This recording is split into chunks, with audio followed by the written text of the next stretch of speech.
The duck ಏನ್ ಬಂದಿದೆ? King of cup ಬಂದಿದೆ. ನಮ್ಮ ಲವ್ ಲೈಫ್ ವಿಚಾರದಲ್ಲಿ ಬ್ಯಾಲೆನ್ಸ್ ಅನ್ನ ಮಾಡಬೇಕು ಅನ್ನುವಂತಹ ಆಲೋಚನೆಯಲ್ಲಿರುವಂತಹದ್ದು ನಿಮಗೆ ರೆಪ್ರೆಸೆಂಟ್ ಆಗ್ತಾ ಇದೆ. ಎಮೋಷನಲ್ ಆಗಿ ನೀವು ತುಂಬಾ ಯೋಚನೆಯನ್ನ ಮಾಡ್ತಾ ಇರುವಂತಹದ್ದು, ಒಂದು ಬ್ಯಾಲೆನ್ಸ್ ಇರಬೇಕು, ಒಂದು ರೀತಿಯ ಸ್ಟೇಬಲ್ ಆಗಿರ್ಬೇಕು ನನ್ನ ಲವ್ ಲೈಫು ಅನ್ನುವಂತಹ ಆಲೋಚನೆಯನ್ನ ಮಾಡ್ತಾ ಇರುವಂತಹದ್ದು ರೆಪ್ರೆಸೆಂಟ್ ಆಗ್ತಾ ಇದೆ. ರೀಡಿಂಗ್ ಅನ್ನ ಶುರು ಮಾಡೋಣವಾ? ಓಕೆ. ಇನ್ ಪಾಸ್ಟ್ ಅಲ್ಲಿ ನಾನು ಇವಾಗ ರೀಡಿಂಗ್ ಅನ್ನ ತಗೋತಾ ಇರೋದು ಯಾವ್ದು ಗೊತ್ತಾ? ಸೊ ಪಾಸ್ಟ್ ನ ಬಗ್ಗೆ ಮತ್ತೆ ನಿಮ್ಮ ಲವ್ ಲೈಫಿನ ಪಾಸ್ಟ್ ನ ಬಗ್ಗೆ, ಅಟ್ ಪ್ರೆಸೆಂಟಿನ ಬಗ್ಗೆ, ಹಾಗೇನೆ ಇಮಿಡಿಯೇಟ್ ಫ್ಯೂಚರಿನ ಬಗ್ಗೆ ನಾನು ರೀಡಿಂಗ್ ಅನ್ನ ತಗೋತಾ ಇರೋದು. ಓಕೆನಾ? So bottom of the duck ಅಲ್ಲಿ ಏನಿತ್ತು? So bottom of the duck ನಿಮ್ಗೆ ಏನ್ ಬಂದಿತ್ತು? ಭಾವನಾತ್ಮಕವಾಗಿ ಯೋಚನೆ ಮಾಡುವಂತಹದ್ದು, ಒಂದು ರೀತಿಯ ಸ್ಟೇಬಲ್ ಆಗಿ ಇರಬೇಕು, ಬ್ಯಾಲೆನ್ಸ್ ಅನ್ನ ಮಾಡಬೇಕು ನಮ್ಮ ಲವ್ ಲೈಫಿನಲ್ಲಿ ಅನ್ನುವಂತಹ ಆಲೋಚನೆಯನ್ನು ಮಾಡ್ತಾ ಇರುವಂತಹದ್ದು ಕಿಂಗ್ ಆಫ್ ಕಪ್ಸ್ ನಿಮ್ಮ ಬಾಟಮ್ ಆಫ್ ದ ಡಕ್ ಅಲ್ಲಿ ಬಂದಿತ್ತು. ಅಂದ್ರೆ ನಿಮ್ಮ ಪಾಸ್ಟ್ ನಲ್ಲಿ ಏನಾಗಿತ್ತು? ಸೊ ನೀವು ಬಹಳಷ್ಟು ಯೋಚನೆ ಮಾಡಿನೇ, ನಿಮ್ಮ ಅಂತರಾತ್ಮದ ಮಾತನ್ನ ಕೇಳಿಯೇ ನೀವು ಬಹಳಷ್ಟು ಯೋಚನೆಯನ್ನ ಮಾಡಿ ನೀವು ಕೆಲವೊಂದು ಪ್ರಪೋಸಲ್ ಗಳನ್ನ ಮಾಡಿರೋ, ನಿಮ್ಮ ಲವ್ ಲೈಫಿನ ವಿಚಾರದಲ್ಲಿ ಕೆಲವೊಂದು ಪ್ರಪೋಸಲ್ ಗಳನ್ನ ಮಾಡಿರುವಂತಹದ್ದು ಅಥವಾ ಪ್ರಪೋಸಲ್ ಗಳನ್ನ ನೀವು ಸ್ವೀಕರಿಸಿರುವಂತಹದ್ದು. ಓಕೆನಾ? ಸೊ ಎಮೋಷನಲ್ ಆಗಿ ಏನಾಗಿತ್ತು? ನೀವಿಬ್ರು ಸಮಾಧಾನವಾಗಿ ಇದ್ರಿ, ಸಾಮರಸ್ಯದಿಂದ ಇರ್ತಿತ್ತು, ಮತ್ತೆ ಲವ್ ಲೈಫಿನ ವಿಚಾರದಲ್ಲಿ ಒಂದು ಫುಲ್ಫಿಲ್ಮೆಂಟ್ ಇರ್ತಿತ್ತು. ಹೌದಾ? ನಿಮ್ಮ ಪಾಸ್ಟ್ ನಲ್ಲಿ ಬಹಳಷ್ಟು ಯೋಚನೆ ಮಾಡಿಯೇ ಕೆಲವೊಂದು ಫುಲ್ಫಿಲ್ಮೆಂಟ್ ಗಳು ಇರುತ್ತೆ ಅನ್ನುವಂತಹ ಆಲೋಚನೆಯನ್ನು ಮಾಡಿಯೇ ನೀವು ಕೆಲವೊಂದು ಪ್ರಪೋಸಲ್ ಗಳನ್ನ ಮಾಡಿರುವಂತಹದ್ದು ಅಥವಾ ಪ್ರಪೋಸಲ್ ಗಳನ್ನ ನೀವು ಸ್ವೀಕರಿಸಿರುವಂತಹದ್ದು ನಿಮ್ಮ ಲವ್ ಲೈಫಿನ ವಿಚಾರದಲ್ಲಿ ರೆಪ್ರೆಸೆಂಟ್ ಆಗ್ತಾ ಇದೆ. ಆದ್ರೆ ಅಟ್ ದ ಪ್ರೆಸೆಂಟ್ ನಲ್ಲಿ ಏನಾಗ್ತಾ ಇದೆ? ಅಟ್ ದ ಪ್ರೆಸೆಂಟ್ ನಲ್ಲಿ ನೀವ್ ಯಾಕೋ ಆಲೋಚನೆಯನ್ನ ಮಾಡ್ತಾ ಇರುವಂತಹದ್ದು ರೆಪ್ರೆಸೆಂಟ್ ಆಗ್ತಾ ಇದೆ ನಿಮ್ಮ ಲವ್ ಲೈಫಿನ ವಿಚಾರವಾಗಿ. ನೋಡಿ, 7 ಆಫ್ ಪೆಂಟಿಕಲ್ಸ್ ಬಂದಿದೆ. ಸೊ 7 ಆಫ್ ಪೆಂಟಿಕಲ್ಸ್ ಏನನ್ನ ರೆಪ್ರೆಸೆಂಟ್ ಮಾಡುತ್ತೆ? ಪೀರಿಯಡ್ ಆಫ್ ಕಾಂಟೆಂಪ್ಲೇಷನ್, ಏನೋ ಒಂದು ಯೋಚನೆಯನ್ನ ಮಾಡ್ತಾ ಇರುವಂತಹದ್ದು ನಿಮಗೆ ರೆಪ್ರೆಸೆಂಟ್ ಆಗ್ತಾ ಇದೆ. ಯಾಕೋ ನನ್ನ ಲವ್ ಲೈಫಿನಲ್ಲಿ ಮುಂದೆ ಮುಂದೆ ಹೋಗ್ತಾ ಇಲ್ವಲ್ಲ, ಏನಿದು ಇಷ್ಟು ಸ್ಲೋ ಪ್ರೋಗ್ರೆಸ್ ಅಲ್ಲ ಅನ್ನುವಂತಹ ಆಲೋಚನೆಯನ್ನ ನೀವು ಮಾಡ್ತಾ ಇರುವಂತಹದ್ದು ರೆಪ್ರೆಸೆಂಟ್ ಆಗ್ತಾ ಇದೆ. ಲಾಂಗ್ ಟರ್ಮಿನ ವ್ಯೂಸಿನ ಬಗ್ಗೆ ನೀವು ಹೆಚ್ಚು ಗಮನವನ್ನ ಕೊಡ್ತಾ ಇದ್ದೀರಾ. ಸೊ ನಮ್ಮ ಲವ್ ಲೈಫ್ ಎನ್ನುವುದು ಲಾಂಗ್ ಟರ್ಮಿನಲ್ಲಿ ಕೂಡ ನಮಗೆ ಚೆನ್ನಾಗಿರ್ಬೇಕು. ಆದ್ರೆ ಯಾಕೆ ಏನೋ ಒಂದು ರೀತಿಯ ಪ್ರೋಗ್ರೆಸ್ ಇಲ್ವಲ್ಲ ಲವ್ ಲೈಫಿನಲ್ಲಿ, ಒಂದು ರೀತಿಯ ಖುಷಿ, ಸಂತೋಷ, ಸಮಾಧಾನ ಯಾಕಿಲ್ಲ ಅನ್ನುವಂತಹ ಆಲೋಚನೆಯನ್ನ ಮಾಡ್ತಾ ಇರುವಂತಹದ್ದು ಅಟ್ ಪ್ರೆಸೆಂಟ್ ಅಲ್ಲಿ ರೆಪ್ರೆಸೆಂಟ್ ಆಗ್ತಾ ಇದೆ. ಯಾಕೆ ಹಾಗೆ ರೆಪ್ರೆಸೆಂಟ್ ಆಗ್ತಾ ಇದೆ ಅಂದ್ರೆ ನೋಡಿ, devil card and 8 of cups. Devil card ಯಾಕೆ ರೆಪ್ರೆಸೆಂಟ್ ಆಗಿದೆ? ಅಡಿಕ್ಷನ್. ನೀವು ಅವ್ರನ್ನ ತುಂಬಾ ಅಡಿಕ್ಟ್ ಆಗ್ಬಿಟ್ಟಿದ್ದೀರಾ, ಅಂದ್ರೆ ಅವ್ರನ್ನ ತುಂಬಾ ಹಚ್ಕೊಂಡ್ಬಿಟ್ಟಿದ್ದೀರಾ, ನಿಮಗೆ ಅವ್ರನ್ನ ಬಿಟ್ಟಿರಕ್ ಆಗೋದಿಲ್ಲ. ಸೊ ನೀವು ಅವರಿಗೆ ಅವಲಂಬನೆ ಆಗಿರುವಂತಹದ್ದು, ನಿಮ್ಮ ಲವ್ ಲೈಫಿನ ವಿಚಾರದಲ್ಲಿ ನಿಮ್ಮ ಪರ್ಸನ್ಗೆ ನೀವು ತುಂಬಾ ಅಡಿಕ್ಟ್ ಆಗಿರುವಂತಹದ್ದು, ತುಂಬಾ ಪ್ರೀತಿಸುವಂತಹದ್ದು, ಒಂದು ನಿಮಿಷನೂ ಕೂಡ ಬಿಟ್ಟಿರೋದಿಲ್ವೇನೋ ಅನ್ನುವಂತಹ ರೀತಿಯಲ್ಲಿ ನೀವು ತುಂಬಾ ಅಡಿಕ್ಟ್ ಆಗಿರುವಂತಹದ್ದು ರೆಪ್ರೆಸೆಂಟ್ ಆಗ್ತಾ ಇದೆ. ಸೊ ಆ ಕಾರಣವಾಗಿಯೇ ನೀವು ಯೋಚನೆಯನ್ನ ಮಾಡ್ತಾ ಇದ್ದೀರಾ. ಸೊ ಯಾವುದೇ ಲವ್ ಲೈಫಿನಲ್ಲಿ ಯಾವುದೇ ರೀತಿಯ ಮುಂದುವರಿಕೆ ಕಾಣ್ತಾ ಇಲ್ವಲ್ಲ, ಏನಾಗ್ಬಹುದು, ಏನಾದ್ರೂ ನಾನು ಪ್ರೀತಿಯನ್ನ ಬಿಟ್ಟು ಮುಂದೆ ಹೋಗ್ಬೇಕಾಗುತ್ತಾ ಬೇಜಾರಿನಲ್ಲಿ ಅನ್ನುವಂತಹ ಆಲೋಚನೆಯನ್ನ ಮಾಡ್ತಾ ಇರುವಂತಹದ್ದು ಅಟ್ ಪ್ರೆಸೆಂಟಿನಲ್ಲಿ ರೆಪ್ರೆಸೆಂಟ್ ಆಗ್ತಾ ಇದೆ. ಯಾಕಂದ್ರೆ ಯಾವುದೇ ರೀತಿಯ ಮುಂದುವರಿಕೆಗಳು ಇಲ್ಲ. ಸೊ ನಿಮ್ಮಲ್ಲಿ ಏನಿದೆ? ಕೆಲವೊಂದು ರೀತಿಯ ಸ್ಟಾಗ್ನೇಷನ್ ಅಲ್ಲಿ ಇದೆ, ಅಸಮಾಧಾನಗಳಿದೆ, ಭಿನ್ನಾಭಿಪ್ರಾಯಗಳಿದೆ.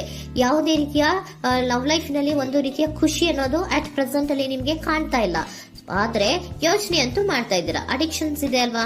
So devil card represented by addictions ಅನ್ನ ರೆಪ್ರೆಸೆಂಟ್ ಮಾಡೋದ್ರಿಂದ ಅಟ್ ಪ್ರೆಸೆಂಟಿನಲ್ಲಿ ನೀವ್ ಯಾಕೋ ಲವ್ ಲೈಫಿನ ವಿಚಾರದಲ್ಲಿ ಸಮಾಧಾನದಿಂದ ಇರುವಂತಹದ್ದೇನು ರೆಪ್ರೆಸೆಂಟ್ ಆಗ್ತಾ ಇಲ್ಲ. ಸೊ ಏನಾಗುತ್ತೋ, ಇದು ಹಿಂಗೆ ಆಗ್ತಾ ಇದ್ರೆ ಏನಾಗುತ್ತೋ, ಇದೇನ್ ವಿತ್ಡ್ರಾ ಆಗ್ಬಿಡುತ್ತಾ, ನನ್ನನ್ನು ಬಿಟ್ಬಿಡ್ತಾರ ಅನ್ನುವಂತಹ ಆಲೋಚನೆಯನ್ನ ಕೂಡ ಕೆಲವೊಬ್ರು ಮಾಡ್ತಾ ಇರುವಂತಹದ್ದು ರೆಪ್ರೆಸೆಂಟ್ ಆಗ್ತಾ ಇದೆ. Next, in the near future ಅಲ್ಲಿ ಏನು? ಇನ್ ದ ನಿಯರ್ ಫ್ಯೂಚರ್ ಅಲ್ಲಿ ಅಥವಾ ಇಮಿಡಿಯೇಟ್ ಫ್ಯೂಚರ್, ಇದು 1 ಮಂತಿನ ರೀಡಿಂಗ್ ಅಷ್ಟೇ, ಇನ್ನು ಲೈಫ್ ಲಾಂಗಿನ ರೀಡಿಂಗ್ ಅಲ್ಲ. ಓಕೆನಾ? ಜಸ್ಟ್ 1 ಮಂತಿನ ರೀಡಿಂಗ್ ಅಷ್ಟೇ. ನೆಕ್ಸ್ಟ್ ಬಂದಿರುವಂತಹದ್ದು ಯಾವುದು? 8 ಆಫ್ ಪೆಂಟಿಕಲ್ಸ್ ಬಂದಿದೆ. ಸೊ 8 ಆಫ್ ಪೆಂಟಿಕಲ್ಸ್ ಏನ್ ಮಾಡ್ಬೇಕಿತ್ತು? ನೀವು ಈ ಅಡಿಕ್ಷನ್ಸ್ ಅನ್ನ ಬಿಟ್ಟು, ಯೋಚನೆಯನ್ನ ಬಿಟ್ಟು, ಏನಕ್ಕೆ ಅಸಮಾಧಾನ ಆಗ್ತಾ ಇದೆ ಅನ್ನೋದನ್ನೆಲ್ಲ ಬಿಟ್ಬಿಟ್ಟು ನೀವು ಫೋಕಸ್ ಅನ್ನ ಮಾಡುವಂತಹದ್ದು ರೆಪ್ರೆಸೆಂಟ್ ಆಗ್ತಾ ಇದೆ. ಸೊ ಏನ್ ಫೋಕಸ್ ಮಾಡುವಂತಹದ್ದು? ಏನಾಗಿದೆ ನನ್ನ ಲವ್ ಲೈಫಿನ ವಿಚಾರದಲ್ಲಿ? ಎಲ್ಲ ಚೆನ್ನಾಗೇ ಇತ್ತಲ್ಲ ನೋಡಿ, ಪಾಸ್ಟಿನಲ್ಲಿ ನಿಮಗೆ ಚೆನ್ನಾಗೇ ಇತ್ತಲ್ಲ, ಯೋಚನೆ ಮಾಡಿನೇ ತಾನೇ ನೀವು ಲವ್ ಲೈಫಿನಲ್ಲಿ ಪ್ರಪೋಸಲ್ಗಳನ್ನ ಸ್ವೀಕರಿಸಿದ್ದು, ಮತ್ತೆ ಅಲ್ಲಿ ಫುಲ್ಫಿಲ್ಮೆಂಟ್ ಇರುತ್ತೆ ಅಂತ ತಾನೇ ನೀವು ಸಮಾಧಾನವಾಗಿ ಪ್ರಪೋಸಲ್ಗಳನ್ನ ಸ್ವೀಕಾರ ಮಾಡಿದ್ದು. ಆದ್ರೆ ಅಟ್ ಪ್ರೆಸೆಂಟಿನಲ್ಲಿ ಕೆಲವೊಂದು ರೀತಿಯ ಭಿನ್ನಾಭಿಪ್ರಾಯಗಳು, ಕೆಲವೊಂದು ರೀತಿಯ ಅಡಿಕ್ಷನ್ಗಳು, ಕೆಲವೊಂದು ರೀತಿಯ ಯೋಚನೆಯನ್ನು ಮಾಡ್ತಾ ಇರುವಂತಹದ್ದು ರೆಪ್ರೆಸೆಂಟ್ ಆಗ್ತಾ ಇದೆ. ಅಟ್ ಪ್ರೆಸೆಂಟಿನಲ್ಲಿ ನೀವೇನು ಸಮಾಧಾನವಾಗಿ ಲವ್ ಲೈಫಿನಲ್ಲಿ ಇಲ್ಲದೆ ಇರುವಂತಹದ್ದು ರೆಪ್ರೆಸೆಂಟ್ ಆಗ್ತಾ ಇದೆ. ಆದ್ರೆ ಇಮಿಡಿಯೇಟ್ ಫ್ಯೂಚರಿನಲ್ಲಿ ಏನಾಗ್ತಾ ಇದೆ, 8 ಆಫ್ ಪೆಂಟಿಕಲ್ಸ್ ಬಂದಿದೆ. ಸೊ 8 ಆಫ್ ಪೆಂಟಿಕಲ್ಸ್ ಏನನ್ನ ರೆಪ್ರೆಸೆಂಟ್ ಮಾಡುತ್ತೆ? ಓಕೆ, ನೀವೇನ್ ಮಾಡ್ತಾ ಇದ್ದೀರಾ, ಬಹಳಷ್ಟು ಫೋಕಸ್ ಅನ್ನ ನಿಮ್ಮ ಲವ್ ಲೈಫಿನ ವಿಚಾರದಲ್ಲಿ ಮಾಡ್ತಾ ಇರುವಂತಹದ್ದು. ಏನ್ ಮಾಡ್ಬೇಕು, ಯಾಕಿಷ್ಟು ಭಿನ್ನಾಭಿಪ್ರಾಯಗಳು ಬರ್ತಾ ಇದೆ ಅನ್ನೋದ್ರ ಬಗ್ಗೆ ನೀವು ಯೋಚನೆಯನ್ನ ಮಾಡ್ತಾ ಇರುವಂತಹದ್ದು ರೆಪ್ರೆಸೆಂಟ್ ಆಗ್ತಾ ಇದೆ. ನೋಡಿ, ಅದರ ಬಗ್ಗೆ ಹಾರ್ಡ್ ವರ್ಕ್ ಅನ್ನ, ಲವ್ ಲೈಫಿನ ವಿಚಾರವಾಗಿ ಸ್ವಲ್ಪ ಹಾರ್ಡ್ ವರ್ಕ್ ಅನ್ನ ಮಾಡ್ತಾ ಇರುವಂತಹದ್ದು ರೆಪ್ರೆಸೆಂಟ್ ಆಗ್ತಾ ಇದೆ.